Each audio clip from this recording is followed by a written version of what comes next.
Hello, what is going on everyone? So, as you can tell by the title, this is my Dragon Ruler deck for January. It's pretty much been a similar build since the start of January, which is the new format, obviously. Well, we've had it for nearly a month now, but you know what I mean. And so, it's based around the Dragon Rulers and their ability to make rank 7s. Yeah, so the key card which I thought could help bring the Dragon Rulers to still being playable was Dragon Shrine plus Flame Veil Guard. But since you can send the guard, you can then set up any Dragon Ruler after that. So it's pretty good. Alright, so it looks a bit mishmashy, that's because it is really. It's supported by a small Mermail engine. I bet you're wondering why lead over Megalo or even Tritus. I forget his name. Hang on.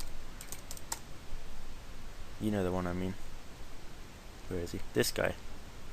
Abystius.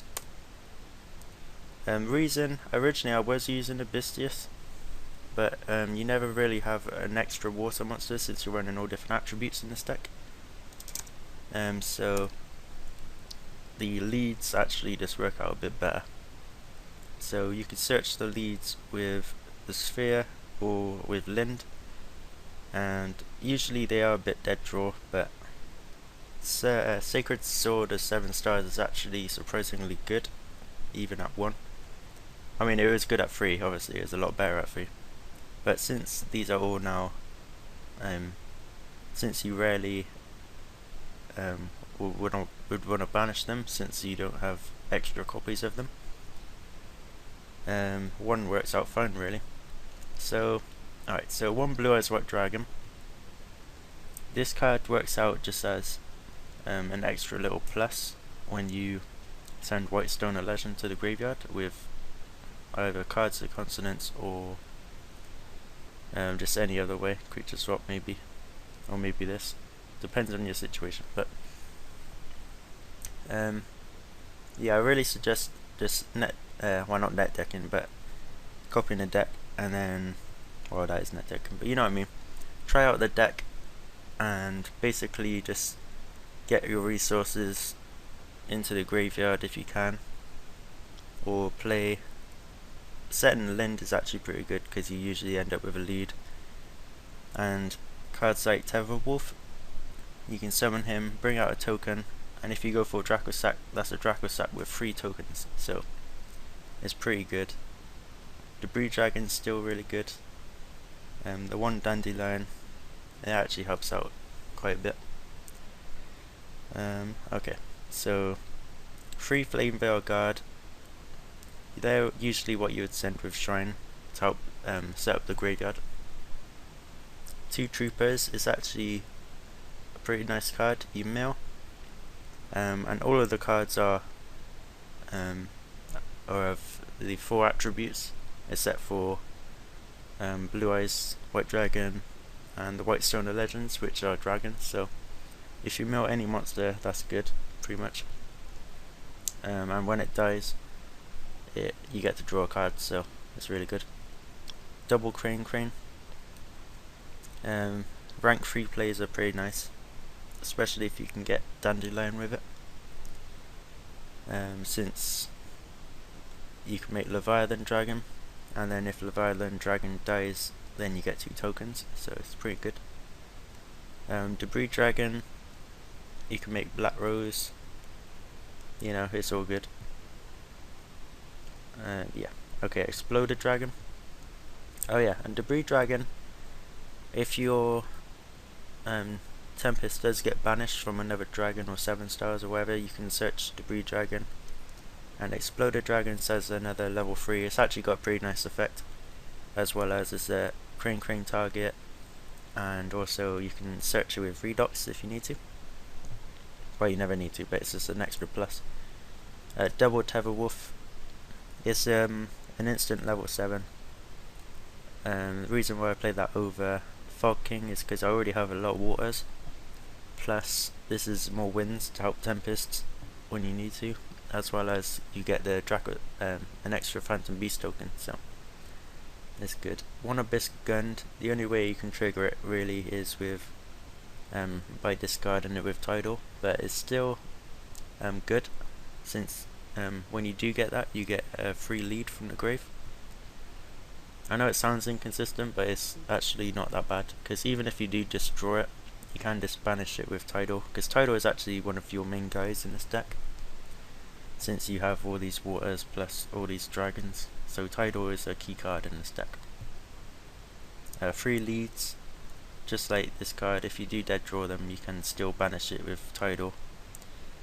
And you know, it doesn't really matter if you lose a card from your hand if you are gonna win. So double Lind. Lind's really good. Brings out your leads. You can bring it out with Sphere.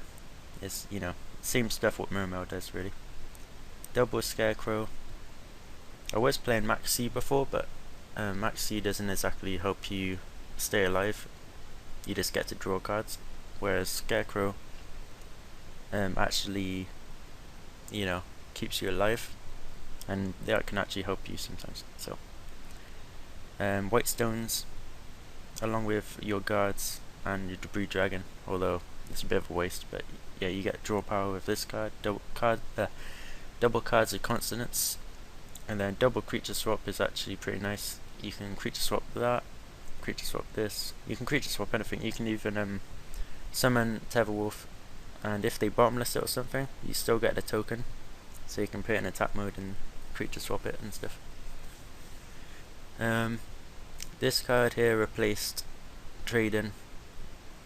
I was only running one Blue Eyes plus a Trading, but that obviously was a bit weird. Whereas this card, you can discard anything and then bring back a banished monster, and these usually get banished quite a lot, or these might get banished, you know, it's good. Triple Shrine speeds up the deck pretty nicely. Double Lance, useful. One Sacred Sword of 7 stars, and the only trap is Abyss Sphere, because I don't know, it's just tight on room. You could put in more traps if you want. And then of course the Dragon Rulers. Redox's effect to reborn cards is very useful, since you don't have to banish cards. Like, you can just discard Exploded Dragon or something and then bring back Redox, as long as you have another monster in the graveyard. So you essentially summon Redox but without banishing any of your resources, so it's pretty good. Tidal is one of your most useful ones, since you have all of these, all of that. Tempest. Out of all of these are the Tempest is probably the one I banished the most to summon for another dragon, since you get to search for Debris Dragon, and that can help you go for Star Ear if you need to. And Blaster is good. You have all of these for your fire cards if you want to pop cards, if you know what I mean. You can discard it with Blaster and then you pop the cards, and you have quite a lot of dragons, so Blaster's good. So for the extra deck, we have Black Rose Dragon, and there's not a lot of room in the extra deck, so you could probably cut one of them down if you wanted to put in another one. I considered Ancient Fairy Dragon, but since you aren't gonna go for level 7 synchros too much, Black Rose is just the most useful one. So one Crimson Blader, one Jeweled Red Dragon Archfiend, one Scrap Dragon, one Star Eater, and the 2 Stardust Dragons. And then the OG rank 3s, they're actually pretty good, because that's a fire for Blaster, that's a wind for Tempest, and that's a dragon for anything. And then for rank 7s, 2 Big Eyes and 3 Draco Sacks. And here are some other cards which I was considering, but they didn't test out as well. And that's some Dragunity engines, since you can send Phalanx to the graveyard, and then you draw this and you do some shenanigans with that. But the extra deck obviously was too tight already. although it would help you go into level 8. So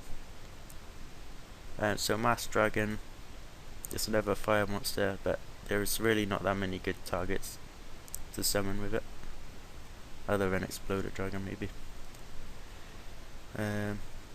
Yeah, the Megalos he didn't test out very good, and the extra 300 attack is just better.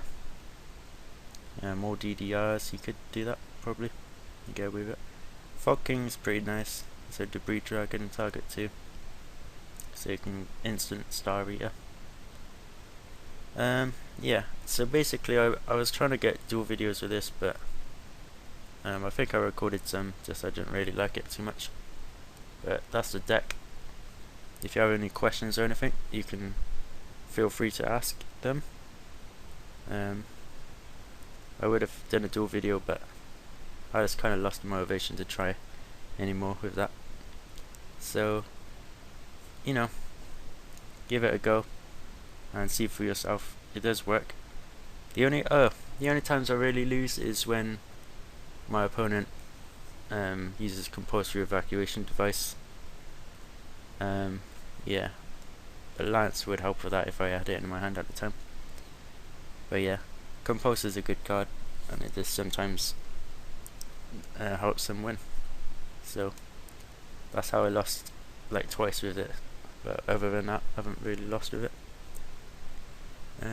So yeah, thanks for watching my video. Hopefully you enjoyed it, and if you did, I would appreciate a thumbs up.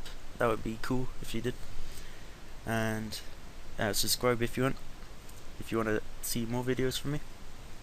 And yeah, comment your thoughts of my deck if you want.